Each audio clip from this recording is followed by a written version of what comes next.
Hi friends, ఈరోజు అయితే మేము కట్ల కోసం అయితే అడవికి అయితే వెళ్తున్నామంట. తంగేడు పూలు, ఎందుకంటే బోట్ కోసము కట్లు కావాలి, అందుకని బోట్కి వెళ్తున్నాము. అక్కడ నేచర్స్ మీకు చూపిస్తా. ఇప్పుడు మన తోపుకు అయితే ఎంట్రీ అయిపోయాయి అన్నమాట. చెట్లు అయితే చూడ్డానికి అయితే వచ్చాము. ఇక్కడైతే మామిడి చెట్టుకి అయితే పూత రావడం అయితే జరిగింది.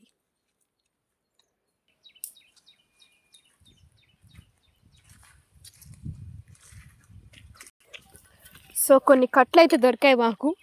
మా చేనులో అయితే మా అన్న, మా చెల్లి, మా ఫాదర్ కొన్ని పట్టుకోబోతున్నాను. నేను మాత్రం చేతిలో కట్టి చేతిలో ఫోన్ మాత్రమే పట్టుకోబోతున్నాను అనమాట. అసలు భోగి అంటే అర్థం ఏంటి అంటే, పాత వస్తువులు ఆ మంటలో వేసినట్టుగా చెడు జ్ఞాపకాలను ఆ మంటలోనే వేసేసి కొత్త జీవితాన్ని ప్రారంభించడం అన్నమాట. ఇది నేను చెప్పడం లేదు, మా అన్నయ్య స్వయంగా నాకు చెప్పడం అయితే జరిగింది.